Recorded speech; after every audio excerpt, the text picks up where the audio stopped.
Today I have a wonderful guest, J.M. Radson. He's a very friendly and it's an open book of knowledge on leadership. So I would like to introduce J.M. Radson. Thank you so much for joining this show, Radson. Thank you for having me, Praveen. I appreciate it, brother. Absolutely. So to introduce J.M. Radson, he is an international speaker, mindset and business coach, host of Let's Go Win podcast, and best-selling author of Let's Go Win, The Keys to Living Your Best Life. JM helps high-performing leaders define and execute their individual styles in order to grow the impact and profits of their businesses. His passion to help others succeed at work, at home, and in life by offering simple tools that provide a work-life balance. What a fantastic, a simple human being you are, JM. I like the way you put your bio, helping others, right? That is the need of the hour, Radson. Why don't you let our viewers know about your journey from a human being to transform to a leader and podcast? What made you your journey? Yeah, thanks, man. It's I'm a simple kid from Montana originally, so I like to keep things simple. I think our world is so complex as is, so that's why I like to simplify everything. So I was an athlete growing up, and I if you told me I was going to do anything but play in the NBA, I would have said you're crazy. Well, after a few knee surgeries, that wasn't the case. I ended up studying abroad over in the Netherlands. When I came back, I had graduated college, moved to California, and I really started into business. And I remember working for a corporation, and they told me, when to be there, how much I could make. I didn't like that. So that's when I decided to go into being an entrepreneur. And so I built my first 3 companies in the financial space. And don't ask me any financial questions. That is not anything I'm very good at. But I was pretty good at building teams and leadership. And that's really where I found my passion, is really leadership, helping people perform at their highest levels. And what the first book was actually written for my 2 kids, Praveen. I have 16 and 13-year-old sons. And the whole idea is I didn't want them to skin their knees as many times as I did. And once I wrote the book and published it, it just sent me on this journey of let's go win. And then the podcast followed, and I started coaching people. I've helped people lose weight. I helped a professional golfer. And then I really started working more with executives, because that's how people know me, as building executive teams. And it's just, I literally, Praveen, every day I get to wake up and work with people on living their best life, on achieving their dreams, on doing more than they thought they could. And I don't know if there's more fulfilling work than that, brother. I'm very blessed. So that's kind of me in a 2-minute nutshell. Wow, wonderful. Radson, everyone wants to be an entrepreneur. Definitely no one wants to, listen from someone and do their job and, listen from people on all the stuff. So what made you the spark in your life? What was that made you, you need to get into an entrepreneurship and the podcast? What was the sparking moment? Yeah, well, when I first started into being an entrepreneur, it was very simple. The guy that was interviewing me said, you can make as much money as you want and you can golf every Friday. Done. That's all I needed to hear. But, I didn't come from an entrepreneur background. My parents both worked for the same company for 39 and 35 years, respectfully. But for me, I didn't make sense for me that I had to be at a certain place and I could only make so much. I didn't like that feeling. And so when I found this idea that you can create something on your own and you can provide value and service to other people, that's when I just fell in love. Like, okay, I can create my own schedule. No one can tell me how much money I can make. I can write books and do podcasts, and the world is your oyster. And when I figured that out, there's no looking back, Praveen. And I learned how much I enjoy the freedom of being able to create the life that I want, both from being able to spend time with my family to be able to, again, build whatever I want. So it's just, I value freedom a ton. And for me, that's what being an entrepreneur is all about. I like that. Definitely the freedom will be in our choice. We can do anything. So you have been an entrepreneur, and more than all, you have leadership experience. You have been talking to different leaders and their experiences. If I were to ask, what is the best compliment you got as a leader in your journey? It's a great question.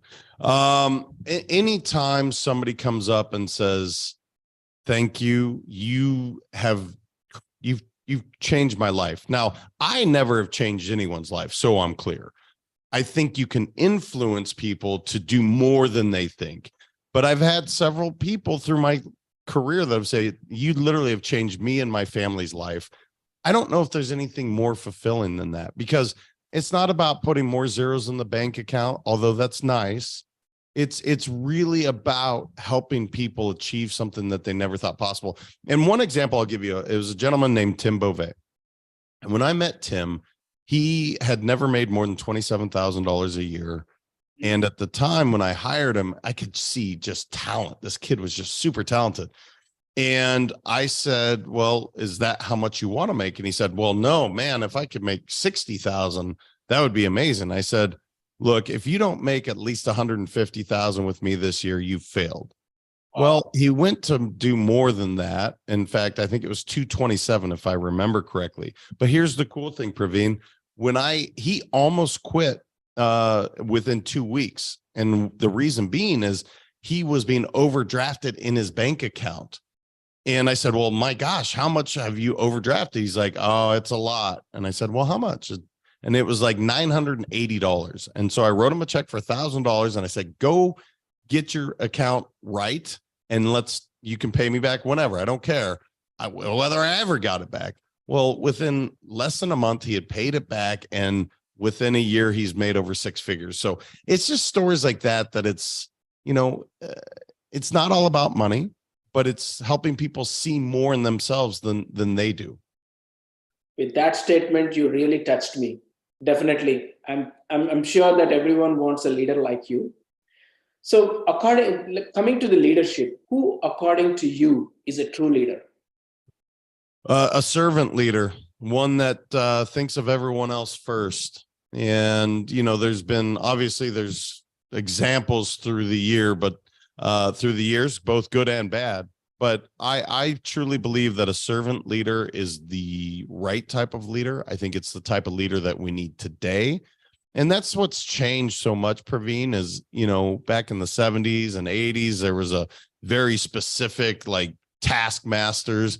That's not the way leaders lead today. And if you do, you're going to have a super high attrition. So for me, servant leadership, and again, depending on your faith, but that's where you start to look and say, Jesus was a servant leader, or, Muhammad, Allah, if you ever want to really look, that's what I'm talking about. Buddha. It's like these people, these gods, these amazing beings, they thought of other people first, not themselves.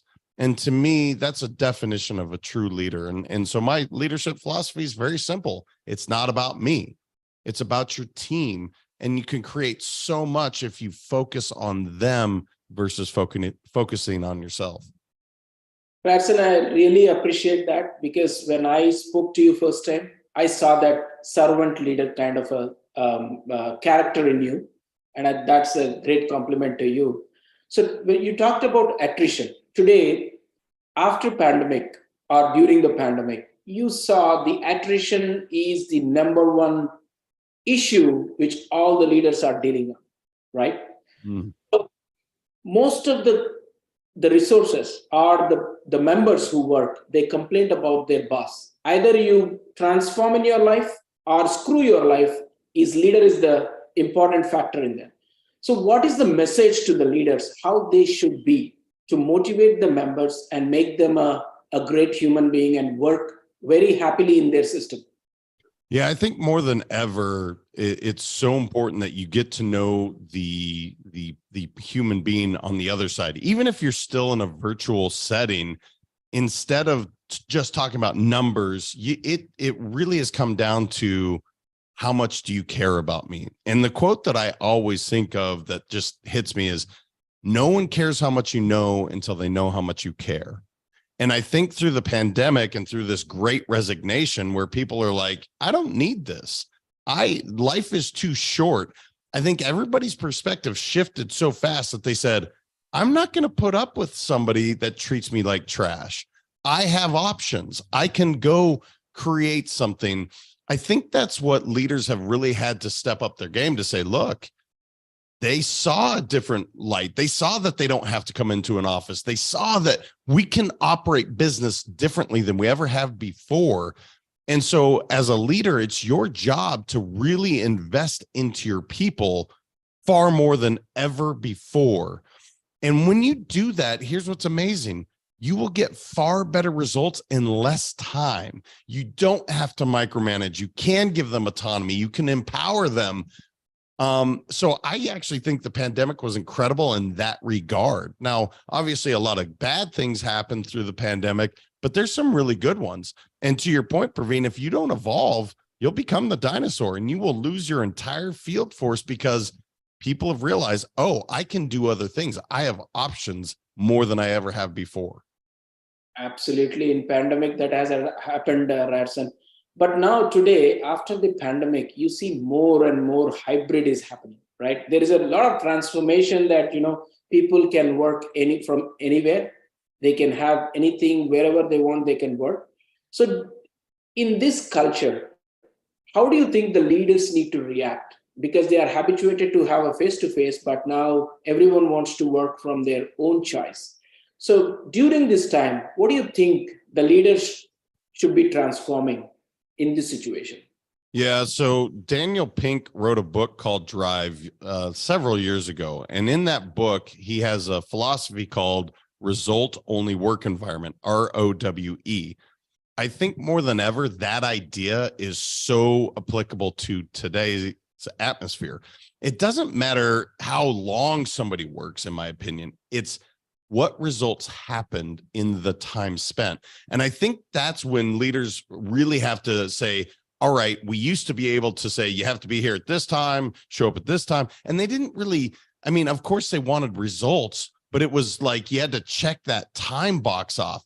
I think more than ever, it's like, I really don't care where you work from. If you work more efficiently at home, so be it. If that reduces your commute and now you can focus that energy and time on working out or taking care of your family so that you perform better in your job, fantastic. So I think right now, Praveen, if people can really sit down and say, all right, I don't care what box you check off in terms of how much time. Look, if it takes you 20 hours when it could have taken you 2, that's not good. I would rather you take 2 hours, get the job done well, and then go enjoy your life. Go spend time on yourself. And I think the more people can adopt that concept, the more that these companies will grow. And the reason I say that is because I personally felt that in my third company more than ever. When I really understood that concept, it was like, oh my gosh, we've been looking at this in such an antiquated way for so long. It doesn't matter how many hours you put in. None of that matters. It matters what came out of it. And especially with so many beautiful creative minds out there, the more we can empower them to say, I don't care how long you take on this. Here's what my expectation. Go do it. And if they get it done in half the time that you expected, even better. Absolutely. I think I really like the idea, result oriented. Based on your results, that matters to me. Where you work, how much you work, it doesn't matter. You enjoy your passion. See, really, Radson, I think that would be the better way to work in future. So when you talked about the service leader, right? Servant leader. So most of the time when you work in a non-profit organization versus corporate organization, you see this attitude in everyone. They say that I'm a servant leader. So how do you balance? You see what I'm trying to say is in corporate, there will not be a servant leadership, but in non-profit, there will be a servant leadership. Do you think that everyone should go and work for a non-profit to adopt that culture? Well, it's an interesting idea, but it's unfortunately not realistic to have everybody do that. Here's what I would say. Giver's gain is something that I just, whenever I think of that, it's like when you give back, you gain so much more. whether they choose to go work for a nonprofit or in your off time, or even better, as a corporation, give back to a charity, give back to a nonprofit, and see how much that increases the employee morale. And we've seen it before. Certain companies will do this where, like Keller Williams is a real estate company. And what they do is called Red Day. Every year they take one day and they all around the world, there's over 200,000 employees. They give back to the charity of their choice. Well, here's what's crazy, Praveen. Their results immediately go up afterwards. Well, why? Because when people give back, they feel better about themselves. When they feel better about themselves, they perform better, because happier employees are more productive employees. So to your question, should they go work for a nonprofit? I don't know. I mean, of course, that would be great, but you don't even have to. Just find a charity and go give back, and watch if you do it as a company, how much you will accelerate all of your gains, your dividends, all of your numbers will go up, and you're doing better for the world. So it's just one of those things that if companies are open to it and adopt that philosophy, they'll see the gains immediately. And the better part is they're giving back to someone else at the same time. Absolutely. I totally agree with you. And the main motto of this show is also to, help others, gain knowledge from the people who have, and motivate people, aspire for the career what they want, and listen from the people whom they want to listen to. So that's an incredible Ryerson. So coming to the, again, leadership, you have been doing podcast with number of leaders, right? So can you tell us what a life, most of the leaders you listen, right? What is their lifestyle like? What are the most commonality you see in a great leaders? Yeah. And this is something that I really hope people hear. It's they take care of themselves first so that they can show up as the best version of a leader for their employees, for their family, for their spouses. This is the biggest thing that I think people have started to realize, that if you don't take care of you first, you can't show up as the best version. So having that morning routine to take care of three things: your mind, your body, and your soul, before you ever do anything else, before you look at an email, before you start into social media, before you take care of your kids. Taking that time for you is the most unselfish thing that you can do for your company, for your employees, for your family. I think the more that people have started to understand that, okay, I need to continue to push my mind to be better. Everybody knows they need to work out and move their body. I think that's pretty well known. But then the soul part of it as well. What are you doing to feed your soul? For me, it's meditation. I meditate, 2 to 3 times a day. And it's very focused. It's very intentional, because I know how much better I feel when I do it. So, but it doesn't have to be that. You could read a Bible. You could take a hike on the mountain. I don't care what your thing is to fill your soul. But if you do that for a minimum of 15 minutes before you go do whatever the rest of your life is going to look like, that's what I'm seeing great leaders do. And they give themselves really that first hour of the day to take care of them. And guess what? Their relationships are better. Their company performs better. They're better as parents. And it's just, so it's simple ideas like take care of you and everything becomes better. Wow. It's a great learning. I'm sure that the viewers have been watching, and you need to take 1 hour of time for ourselves. That's a very good input, Ryerson. So next one is stress, optimism, confidence, and problem solving skills. So how do you narrate in the leaders having these in a balance? Yeah, it's something to check in on, right? Everyone needs to have the ability to handle stress. But when I ask people, so how do you handle stress? Well, I don't have a plan. Well, a plan to fail, and you fail to plan, and you plan to fail. So not having that system is what really gets people in trouble. So just figuring out what does it for you. So for me, working out is a stress reliever. For me, Writing down and doing a brain dump is a stress reliever. For me, going out into nature is a stress reliever. And so these are some of the things that I do. I call them triggers to release the stress, right? And so that's one of the things that I think is so important, because here's the deal. Stress is going to happen.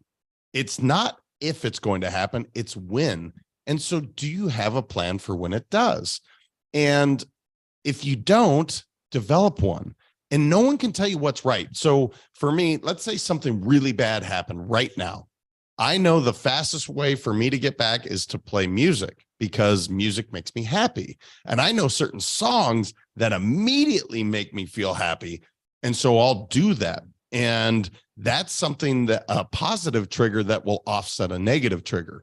And that's one of those things we don't talk about all that often, to say, all right, stress is going to happen. How do we deal with it? Because it's not a matter of if, it's when, and just be prepared for it. So I hope I answered your question, because I know you talked about confidence and one other, but specific to stress, Praveen, I just think this is one of those things that it's a simple thing that can feel so overwhelming unless you're prepared to deal with it. And then once you're prepared to deal with it, it's like, it's not that big a deal.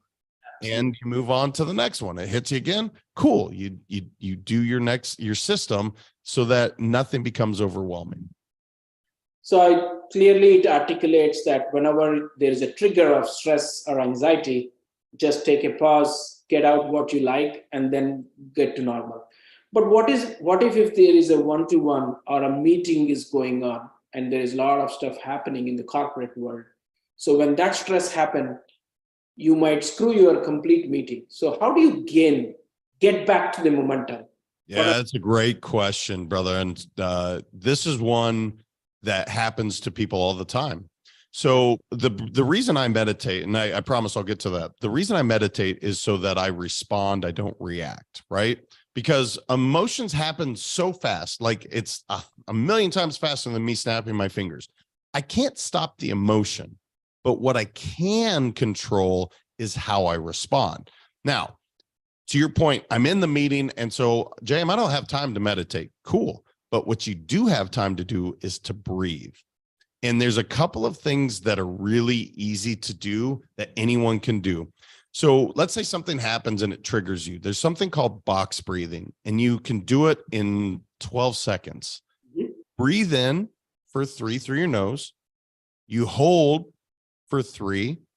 You breathe out for 3, and then you do nothing for 3. So that literally takes 12 seconds. Now, if you have more time, you can do it for 4 seconds and do it for 16. So I do that 3 times, Praveen, and no matter what just happened, I feel calm. Now, here's why. They found that your sympathetic nervous system will actually get calmed when you do this breathing technique. So that's a simple one to do in a meeting, to just say, okay, I got triggered. Let me quickly breathe. And so it's just called box breathing, and you can look it up. There's lots of information all over the internet, but in a meeting setting, I've done it all the time, because the worst thing you can do is absolutely emotionally react. That's when we get in trouble. So give yourself that time to breathe. Think about what you're about to say. And then the other piece of advice I would say is, you can always say, so I'm understanding you correctly. And you come from a place of understanding, instead of judging and saying, well, you said this, blah, blah, blah. No. So I'm clear about what you just said, Praveen. Did you mean this by that? And then let them answer. It's giving you time to calm down. Absolutely. Very, very, very interesting point you brought up, Ratson. And now let's come a little bit, we'll touch upon team building activity. So today's leaders, if you see, everyone are busy in their life. They talk about numbers. They talk about only business. But where is the team building? How do you want the leaders to be building the team in a very positive mode? What is your observation and suggestion? Yeah, so getting people to move starts positive emotions to begin with, right? So whenever I'm doing a team building activity, I try to start with something that's going to get you moving, because once you start moving, all the positive hormones are starting to take place. Cool. Now, you want to have something that involves multiple people and that everyone is involved. So team building is interesting because there's ropes courses, you can do, solving certain puzzles. I like to get out and do some sort of competitive environment if possible, because immediately it gets people to bond with one another.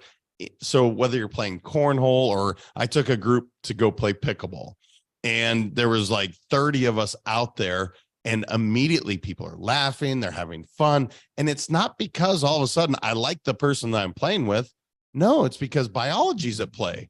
You literally have endorphins firing off. And now you start to see someone that maybe you don't like that much as, we're playing the same thing. And now we're starting to laugh at each other. So it's really to find what can get people to move and to just get out of that environment, if at all possible, because so much of these triggers or some of these things that maybe you're not bonding happened in this workplace. So take them away from that so you can develop this and bring the positivity back in. Excellent. Absolutely. I think that is missing more after pandemic. So, leaders need to work on that and get back to the people outside and, mingle with them. One other question I have is, when do you say the leader is successful, right? What is your triggering point or the evaluation? Personally, if I want to say, if you are my leader, how would I say you are my successful leader? How many people are actually influenced by you? How many people are actually following you? And so when I go into a company and I consult, the first thing I'm going to do is start to talk to the people. I don't go right to the leader and tell them, tell me all about, no, I want to talk to their people. I want to get the real feedback. And when the real feedback is that it's an open atmosphere, they feel respected, they feel seen, they feel heard. I can, without even looking at numbers, when employees tell me that, I know that the company's doing well, because when they feel recognized, they will do anything for that company. Your attrition is much less. You hold on to people, your success and morale is high, and all of your numbers are going to rise. And so that's what's so fascinating is when I go talk to people at these companies, based on the feedback from the employees, before I ever look at any P&Ls, any of their numbers, I can almost figure out if they're hitting their metrics or not. And so it really is a simple idea, Praveen, is to make sure that you are recognizing the people that you work with, because every human being on this earth wants to be seen, and they want to be recognized, and they want to know that what they do matters. And here's why. 33% of our life is spent in a job, in a career. So you want to make sure that that matters. You want to know that what I'm doing is impactful. And so as leaders, that's how I judge them, is how are people really observing you, and are you influencing them? Absolutely. I get that, Rarsan, because recognition is very important. They go extra mileage. When you recognize anyone, they go extra mileage. One other thing I notice today's world, if you want to, reach out to a leader for any decision making or any approval, it's taking a lot of time. So that might impact business, that might impact the numbers, that might impact our career. So what is the trigger if at all the leader is not responding? How do you suggest the team to reach out to them? Because that's really a great impact.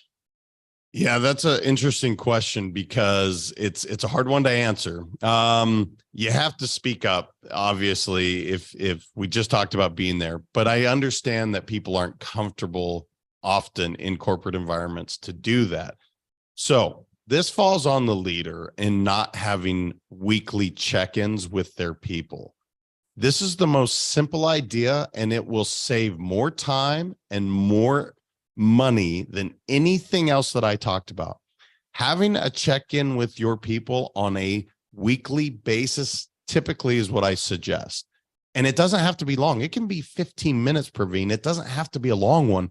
But here's the other thing. You have to have that meeting cadence so that you can get through it real quickly. So I know I'm not answering your question 100% the way you asked, but I want leaders to hear this. If you don't have check-ins and follow-ups, you are costing yourself dearly, because it's not allowing people to feel safe to speak up. It's not giving them the opportunity. You're not checking in frequently enough to know if they are clear on the expectations. Do they have adequate support? Is there anything that you're missing? And so that's the fastest way for me when I work with companies to say, look, how often are your check-ins? And they tell me, okay, is there a cadence that every time you meet, so we're not starting meetings and just, we don't have a plan. We're very clear on what that plan is. And Michael Hyatt, in my opinion, has the best meeting cadence. It's AEIO. A stands for achievements or wins. That's what you start with. E stands for expectations. I stands for issues. And O stands for outcomes. If you follow that system, your meetings will get cut in half because you're not spending as much time talking about issues with no solution. And so that's the cadence that I teach. I hope that kind of answers your question. I know that's not the exact, but I want leaders to hear that. Absolutely. I think I like the way AEIO, right? That's the way. Very, very, very interesting. I think your cadence, that is the important touch point for everyone to understand what their teams are doing. If they are going out of track, that's an opportunity to correct them and bring back to the track. I totally agree with you. Sometimes what happens when I'll tell my experience when I'm a leader, most of my team hesitate to tell to the leader, but you hear this from around, right? So what kind of habits a leader should develop so that they say truths directly to the leader, so that they don't have any fear in them or any other aspect, they don't think anything, but they'll be very transparent and honest. Yeah, you just said the word transparent. So there's a guy named Ray Dalio who had one of the largest hedge funds, and he believes in what's called radical transparency. And what that looks like is it is where it is completely open. I say the word, there's nothing sacred in terms of if there's something to be said, there is no fear of repercussion, because feedback is the greatest compliment that you can receive as a leader. When somebody is willing to tell you, you didn't do this well, all you need to say is thank you. Now, for leaders to get their employees or their team to do it faster, you got to be willing to be vulnerable. So sharing about yourself first is the fastest way to get your team to buy in, to say, all right, JM was willing to be vulnerable. Now I'm comfortable enough to do it as well. And I know that sounds scary for most corporate environments, and it's definitely against the grain. But when you are able to share with them something personal, something that happened, something that, was maybe your most embarrassing or shameful moment, when you get that out there, now they say, okay, it's okay to make a mistake, which, by the way, that's what you want. You want your team to make mistakes. So as leaders, be willing to be vulnerable and think about that radical transparency, because Ray Dalio crushed it in business. And if you didn't speak up, that's the only time you got in trouble at his company, if you didn't give feedback. And so it's kind of a radical idea, but man, it's amazing when you get a team to buy in, because now you see the problems faster.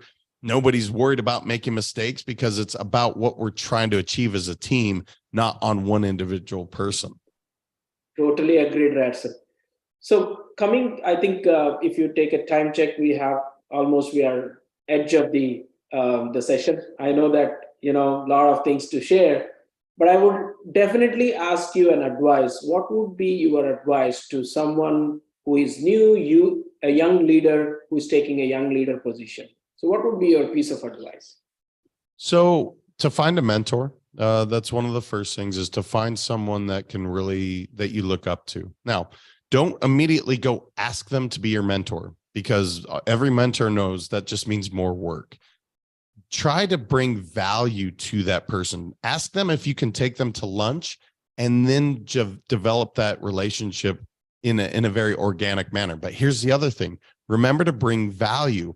I believe in something that's called reverse mentoring, where there's as much value being given from the veteran as there is from the brand new person. So in this example, if someone were brand new coming in and they wanted me to mentor them and they said, hey, can we go to lunch? Sure, sounds good. I need to eat.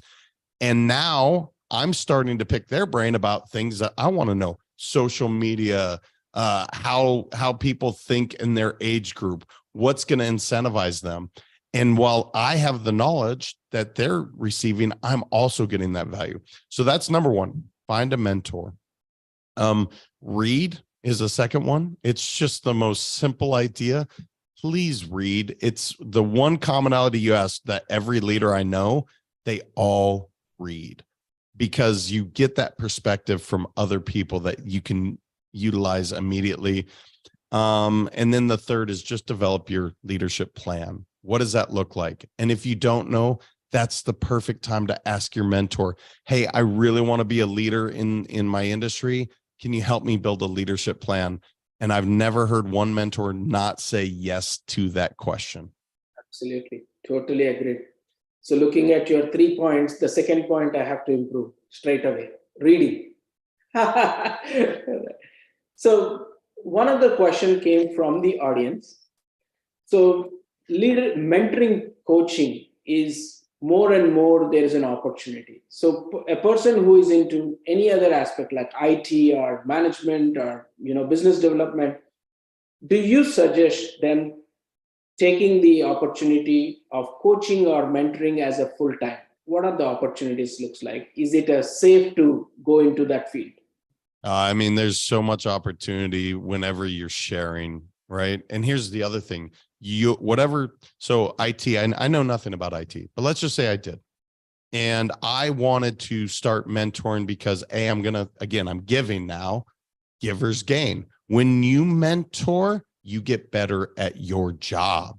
You get better at your space, because whenever you teach a subject, you continue to raise your own lid. So yes, it's a completely safe space, and watch how much your personal growth will take place when you choose to do that. So Praveen, I hope more people do, because there is so much out there. Truly it's an abundant world.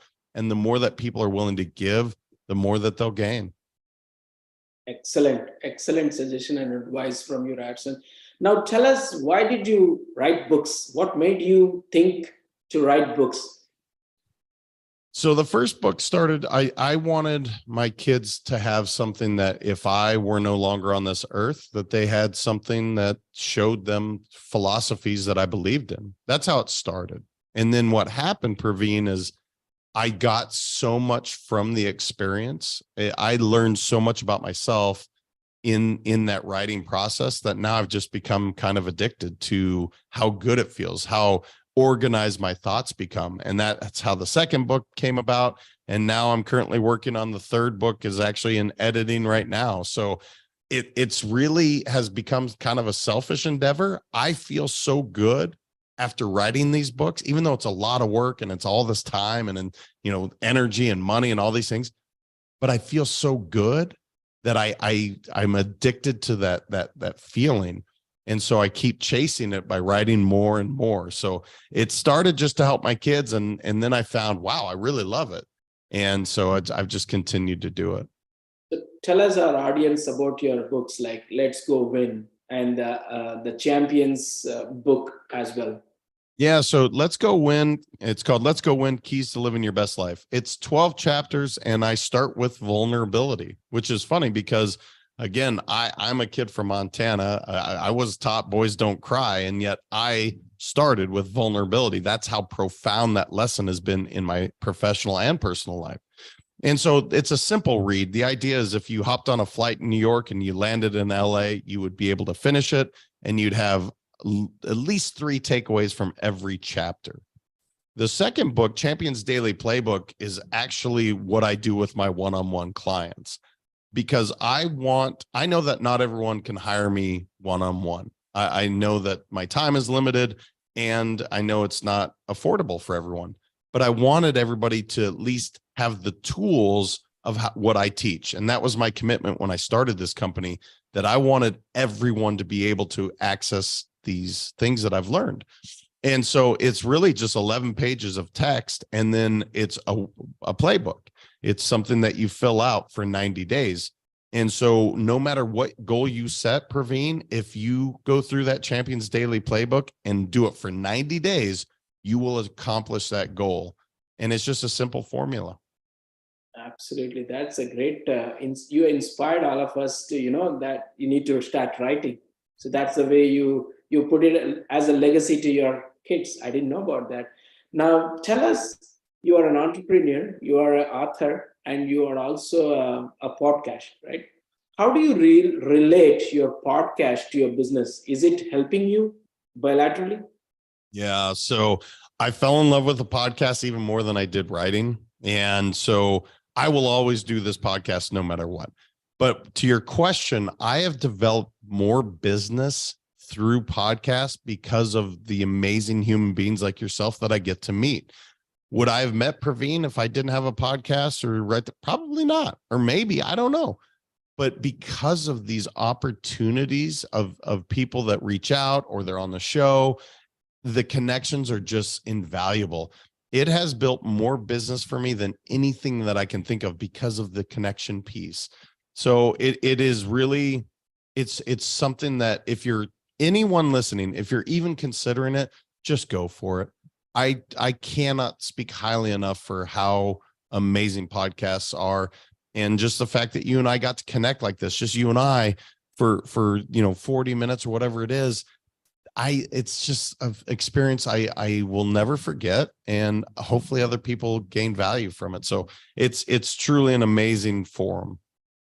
Absolutely right. So the last question is, my viewers, mostly from the Indo-American community, how can they definitely reach out to you for help? What kind of business model you have and how they can utilize in their careers, in their businesses? Yeah, so I work with all kinds of industries and ethnicities. So specifically, if you're looking for speaking, keynote speaking, I do that. If your company is looking for executive coaching, I do that. If you're just looking for yourself and you're like, oh, I like what you had to say, check out the Let's Go Win podcast. Everything I do is Let's Go Win. So you can go to letsgowin.com.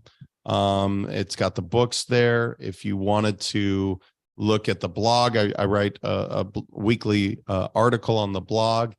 And so, but if you're looking for a keynote speaker, I truly am passionate about what I do, Praveen, and if it can help your audience, I would love that, because I from that particular group of folks with meditation and so much of the Eastern practice, I've gained so much knowledge. I love giving back. My father-in-law's Thai, and so as you see, I have my Buddhas all over behind me. It's really important to me, and if that resonates with your audience, I have learned so much from those cultures that I want to give back as much as I can. Excellent. Perhaps some great insight in what you have and what you are today. It really inspires all of us. What's the final message to all of us to become a leader, to aspire a great leader? I'm sorry, what was that last? I missed that first part, brother. What is the message for all of us to become a great leader? To show up as you. Your authentic self is the most beautiful thing. And so often people have put masks on to fit in, and they put all these piles of stuff. Your true authentic self is the most amazing leader. And if you heard nothing else, I want people to really show up as them, because it takes zero time, no energy, and your back is in complete alignment when you are just you. And those are some fantastic leaders. So I hope people hear that loud and clear. Show up as you. Absolutely. Thank you, Razan, for your time. And the final message is show up as you and let's go win. These are the final messages from Razan. And please feel free to reach out to me. Anything you need from Razan, he's always with us and he's willing to work with us. He's willing to help with us. And bringing more leaders like Razan definitely help us to coach ourselves, mentor ourselves. It's a give back to the community, right, Razan? Again, thank you so much. Have a wonderful day. And I really thank you from the bottom of my heart for spending your 40 valuable minutes. Thank you so much. Thank you, Praveen. Yes, sir. Bye.